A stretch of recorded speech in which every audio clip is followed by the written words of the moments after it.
Gausia committee Bangladesh আল বিদায়া সানাইয়া উমান শাখা ও ব্যবসায়ীদের উদ্যোগেই পবিত্র ঈদে মিলাদুন্নবী সাল্লাল্লাহু আলাইহি ওয়াসাল্লাম উপলক্ষেই আজিমুশান নুরানি মিলাদ মাহফিল ও কোরআন প্রতিযোগিতা অনুষ্ঠান অনুষ্ঠিত হয়েছে।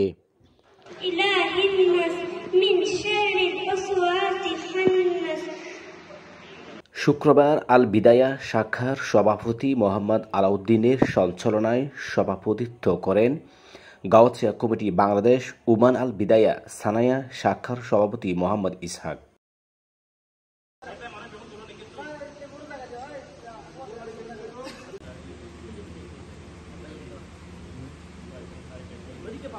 প্রধান আলোচক ছিলেন হযরতুল আল্লামা মাওলানা মোহাম্মদ আলী তাহিরি।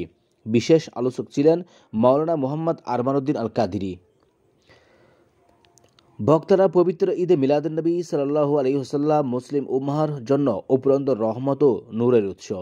প্রিয় নবী সাল্লাল্লাহু আলাইহি ওয়াসাল্লামের জীবন আদর্শ, মানবতার মুক্তির পথ, তার শিক্ষা ও আদর্শ অনুসরণ করলেই দুনিয়া ও আখিরাতে শান্তি ও সফলতা অর্জন সম্ভব।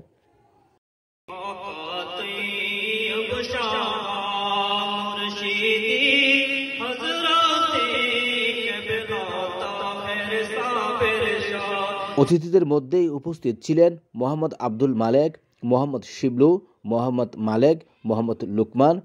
অন্যান্যদের মধ্যে উপস্থিত ছিলেন সাধারণ সম্পাদক মোহাম্মদ ইমরান, মোহাম্মদ আসগর শাহ, হামিদ, ইসমাইল, আবুল কালাম, মোহাম্মদ হান্নান, মোহাম্মদ নাজিম, দিদার, মোহাম্মদ মাসুদ, ইমরান, তাহির, সাজ্জাদ, কারামত, মোহাম্মদ জাবেদ, বেল্লাল, মোহাম্মদ রাজীব, নয়ন, কোরবান আলী রনি, সেলিম, মোহাম্মদ মান্নান, ইলিয়াস, মোহাম্মদ জাহাঙ্গীর, আশরাফ সহ গাউসিয়া কমিটি বাংলাদেশ ও আঞ্জুমানে কোদ্দামুল মুসলিমিন ওমান শাখার নেতৃবৃন্দ সহ বিভিন্ন সুন্নি সংগঠনের দায়িত্বশীলরা মাহফিলে অংশগ্রহণ করেন।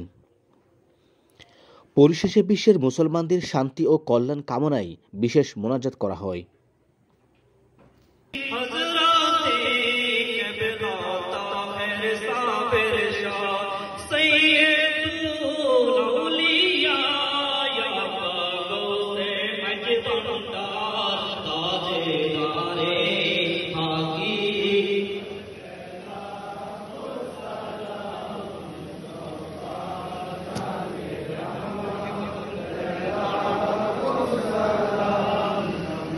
हज़रत सैयदी अशरफ शाह और अबू शाह और साहबा ताजेदारे हकीकत पहला